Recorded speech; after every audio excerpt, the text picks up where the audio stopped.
Et en fonction de tes croyances, tu verras les choses différemment. D'accord? En fonction de tes croyances, tu feras aussi les choses différemment. En fonction de tes croyances, tu refuseras certains comportements. D'accord? Mais en fonction de tes croyances, tu acceptes certains comportements. Donc change tes croyances pour ne plus accepter la toxicité dans tes relations, la malhonnêteté dans tes relations. Tu vois? Tu l'aimes, tu souffres, tu restes. Pourquoi? Ce que je veux que tu comprennes, c'est que déjà, d'une, ce n'est pas de la faiblesse. Beaucoup pensent que c'est de la faiblesse. Beaucoup pensent que tu ne sais pas ce que tu veux. Beaucoup pensent que tu n'es pas autant en souffrance que tu le dis, etc. Je l'aime, je souffre, mais je reste. Pourquoi? Aujourd'hui, on va essayer de répondre à cette question. C'est même pas on va essayer. Aujourd'hui, je vais répondre à cette question. Parce que peut-être que tu es dans cette situation toi-même, ou peut-être que tu as une proche qui est dans cette situation et qui t'est déjà arrivé de penser de toi ou de penser d'elle qu'elle est faible, que tu es faible, de ne pas réussir à sortir de ce genre de situation, de ne pas mettre un terme ferme et direct à la personne avec laquelle tu es qui te fait vivre l'enfer, qui te néglige, qui te rabaisse, qui te diminue, qui te trompe, qui te méprise, qui ne te valorise pas. Tu es dans le rouge, tu es dans le négatif par rapport à cette relation, par rapport à tout ce que cette personne te fait vivre. Et bien sûr, c'est l'autre qui est dans le vert. C'est l'autre qui vit tous les bénéfices de la relation, de tout ce que toi, en tant que bonne personne, aimante, avenante, généreuse, peut avoir à lui donner. Et aujourd'hui, j'ai envie de te dire, c'est pas de la faiblesse. Il faut que tu saches que vraiment, ce n'est pas de la faiblesse que de rester dans une relation toxique. On pourrait dire, oui, mais elle se plaint de cette relation. Elle dit qu'elle souffre, elle dit qu'il est ceci, elle dit qu'il est cela. Pourquoi elle reste? On pourra dire tout ce qu'on veut, te qualifier de faible, dire que tu ne souffres pas autant que tu le laisses bien entendre. Mais une chose est que le problème est bien plus compliqué que ça. Si c'est à toi que je m'adresse, si c'est toi qui vis ce dont je suis en train de parler, c'est bien plus compliqué que ça. Si tu te demandes pourquoi tu ne fais que le reprendre quand il revient, pourquoi tu restes au lieu de partir, pourquoi tu supportes, pourquoi tu continues à subir, au lieu de sortir de cette relation, au lieu de te mettre en position de femme déterminée à être respectée et à vivre mieux, reste avec moi jusqu'à la fin de cette vidéo parce que je vais te dire quel est le problème de ton problème et comment en sortir. Quelles sont les solutions pour sortir de là. Peut-être que tu es présentement dans une relation de laquelle tu es en deçà de ce que tu devrais vivre, en deçà de ce que tu mérites. Et que ton cœur fait des va-et-vient entre l'amour que tu portes à cette personne, mais aussi la déception, la tristesse, la douleur, la souffrance que tu endures dans cette relation. Il y a deux vérités qui coexistent dans ta relation. La première, c'est que tu mérites d'être respecté. Et la deuxième vérité, c'est que tu es avec une personne qui ne te respecte pas, qui te fait vivre tout le contraire de ce que tu devrais vivre, tout le contraire de ce que tu mérites. Bien que tu puisses être consciente de ce que tu es en train de vivre et de ces deux vérités-là, je le répète encore, celle que tu mérites d'être respectée, première vérité, et deuxième vérité, celle qui est que tu es avec un homme qui ne te respecte pas, qui te rabaisse et consort. Bien que tu connaisses ces deux vérités, tu as tout de même du mal à prendre la décision que tu dois prendre. Tu as tout de même du mal à avoir les idées claires dans ce que tu vis, dans ce que tu ressens. La logique voudrait que tu prennes une décision qui va dans le sens de la première vérité, qui est que tu mérites d'être respecté. Mais ton cerveau va vouloir justifier le comportement de la personne qui te fait vivre la deuxième vérité. Tu vas dire des choses comme « Ok, il m'a fait du mal, mais c'est parce qu'il a eu une enfance difficile. Et depuis, il a du mal avec les relations, parce qu'il a eu des problèmes avec sa mère. Il a eu des problèmes avec son ex. Et il n'en est pas encore guéri. C'est pour ça qu'il me fait du mal. » Autre chose que tu peux être amené à dire aussi, c'est « L'amour et l'attention que je lui porte le changeront. Il faut juste que je sois patiente. » Ou peut-être que tu vas te dire que c'est toi le problème. Et personne n'est parfait. Donc, est-ce que je peux le blâmer? Est-ce que je peux lui envoyer la première pierre? Nourrir ce genre de pensée te distance de la réalité, te distance de la vérité. Elles vont te permettre de te sentir un petit peu à l'aise pendant un court instant dans l'inconfort mental dans lequel tu es, dans les raisons que tu avances, mais le fait est que ça te Ça t'éloigne de la vérité, ça t'éloigne de la réalité. Et ça t'empêche de voir les choses telles qu'elles sont. Tu es en train de mettre une couleur sur une personne qui ne lui appartient pas. Tu es en train de prêter des intentions à une personne qui ne lui reviennent pas. Tu es en train de justifier un comportement qui n'est pas justifiable. Et si tant est qu'il soit justifiable, pourquoi vouloir justifier un comportement que l'autre utilise contre toi? Mais il faut aussi savoir une chose, c'est que plus tu vas investir dans la relation, plus tu vas investir de ton temps, de ton énergie, de tes espoirs, de tes sacrifices financièrement dans cette relation, plus tu auras du mal à en sortir. Ça va aussi être un des paramètres qui va être pris en compte dans ta difficulté à sortir de la relation. Parce qu'il y a des personnes que j'ai même entendu me dire « Je ne peux pas quitter cette relation, j'ai trop investi dedans ».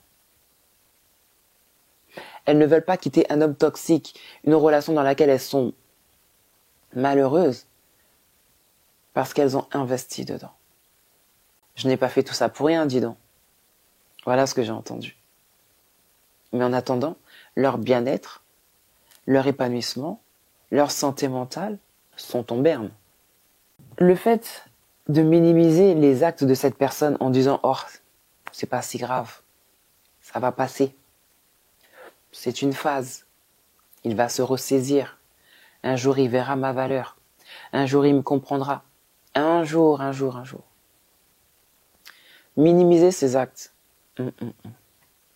Culpabiliser par rapport à la décision que tu sais que tu devrais prendre. Tu culpabilises. Mais l'autre ne culpabilise pas du mal qu'il te fait. Mais toi, tu culpabilises de faire quelque chose qui est bon pour toi, au final. Tu ne le verras pas tout de suite, tu le verras après.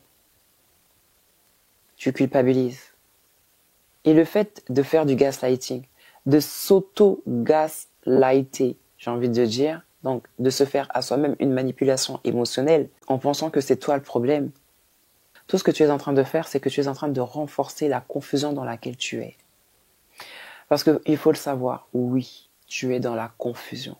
Tu es confuse entre tes émotions, tristesse, déception, entre tes sentiments, le fait de l'aimer, l'amour que tu as pour lui, et tes croyances. Les positives, celles que tu mérites mieux, les négatives, celles que tu ne mérites pas mieux, ou que ce que tu vis, c'est ton lot, c'est ton fardeau, c'est ta croix de tous les jours, c'est ta croix de toute ta vie.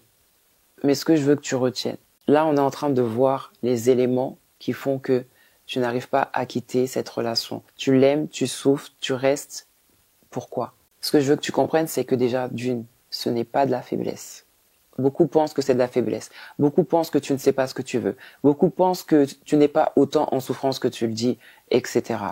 Non seulement ce n'est pas de la faiblesse, mais c'est une bataille que tu vis à l'intérieur de toi. Une bataille parce qu'il y a tous les éléments dont je viens de parler qu'il faut prendre en compte, qui sont dans ta bataille.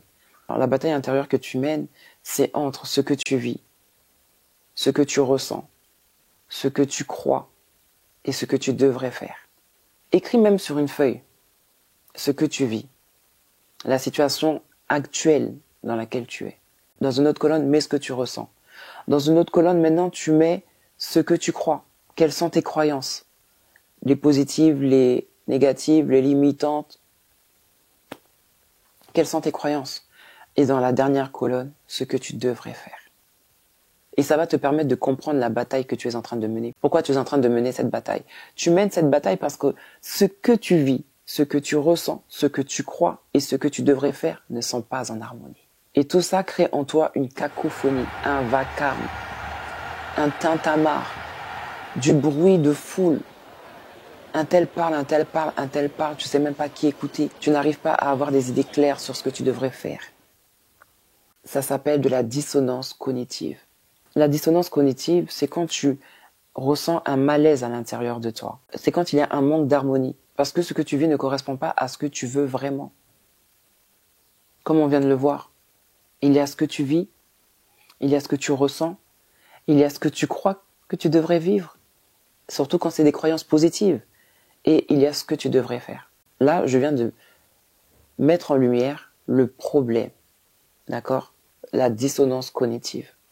Maintenant, nous allons parler des solutions. Parce que il ne faut pas que tu te dises « Ah, ben, c'est parce que j'ai une bataille à l'intérieur de moi et que je n'arrive pas à voir clair dans tout ce brouillard, je n'arrive pas à entendre dans tout ce tintamarre, alors je suis tranquille, je peux justifier le fait de rester dans cette relation. »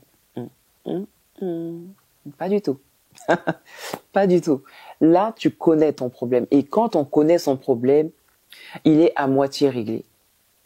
Donc là, ton problème, il est à moitié réglé. La suite, c'est les solutions.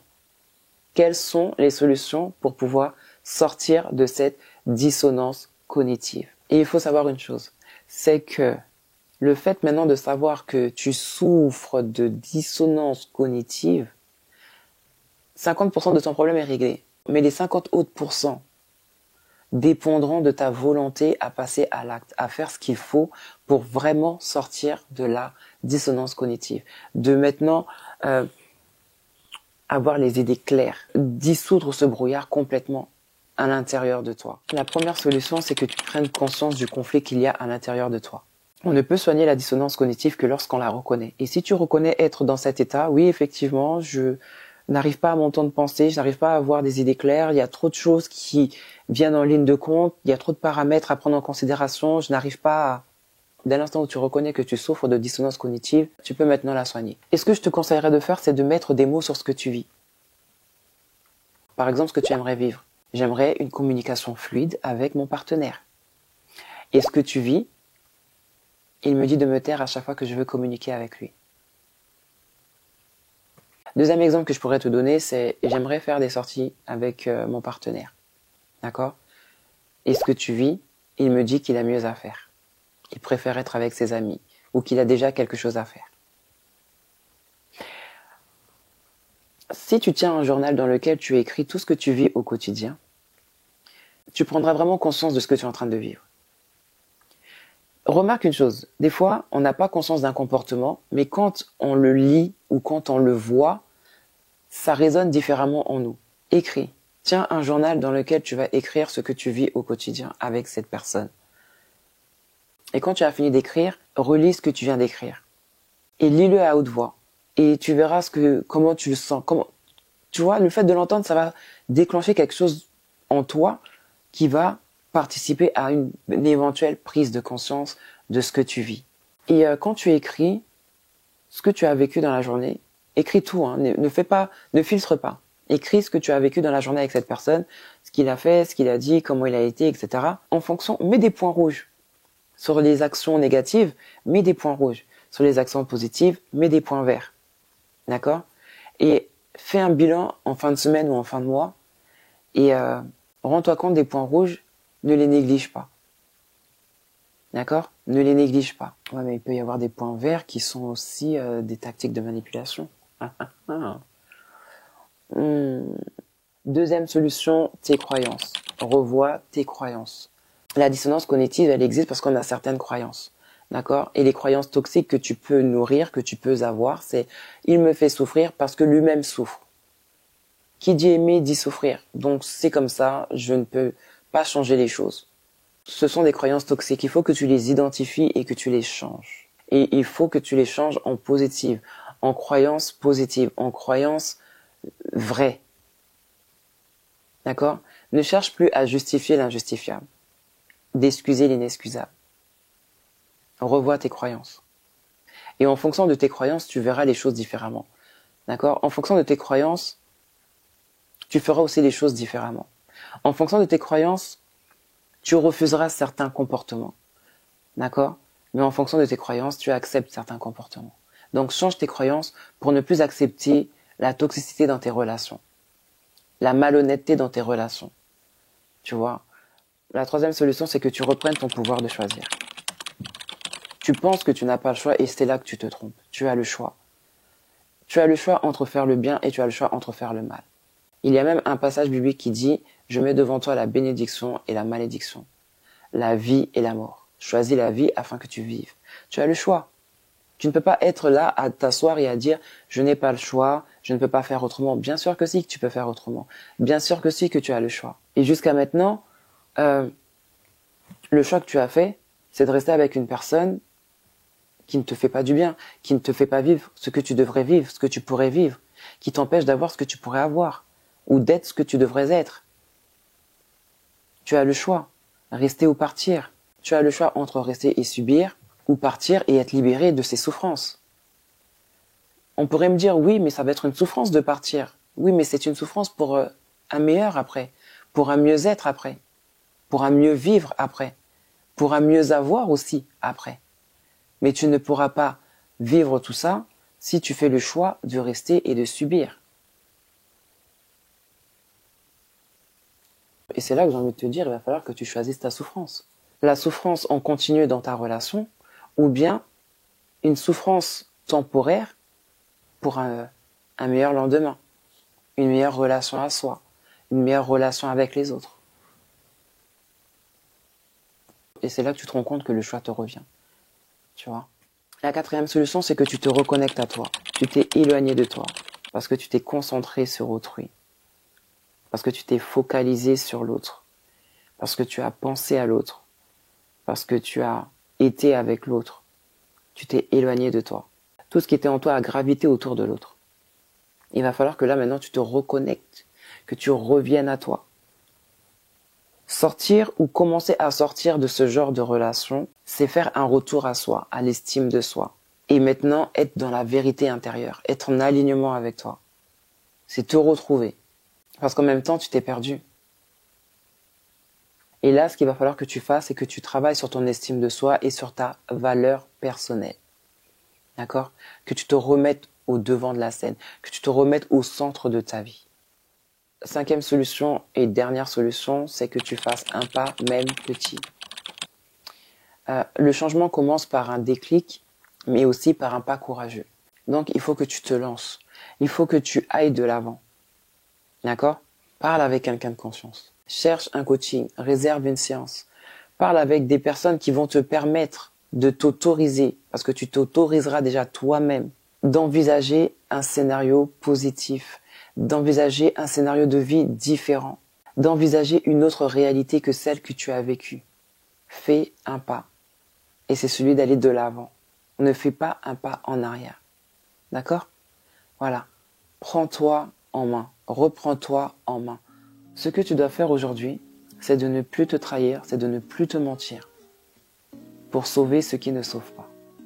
Je termine en te disant ceci. Tu n'as pas à rester là où tu te perds, juste parce que tu as aimé fort, juste parce que tu as investi de toutes les manières possibles, juste parce que ça fait longtemps que tu es dans la relation, juste parce que tu ne veux pas donner raison aux gens. Tu peux choisir de revenir à toi, un pas à la fois. Et tu n'as pas à le faire seul. Il y a des personnes autour de toi qui peuvent t'y aider. Il y a une chose que j'ai envie de dire, c'est que même si tu es dans cette relation toxique, le travail peut commencer. Des gens m'ont dit, c'est trop tard pour moi, ça fait tant de temps que je suis avec cette personne, la situation ne changera pas, il ne changera pas. Il faut que toi, tu changes. Si tu ne changes pas, rien ne changera. Si tu ne fais rien, personne ne fera rien. Et rien ne se fera. Voilà, c'est tout pour moi, en espérant que cette vidéo te sera utile. Je te laisse avec ça, sur ce, bon courage.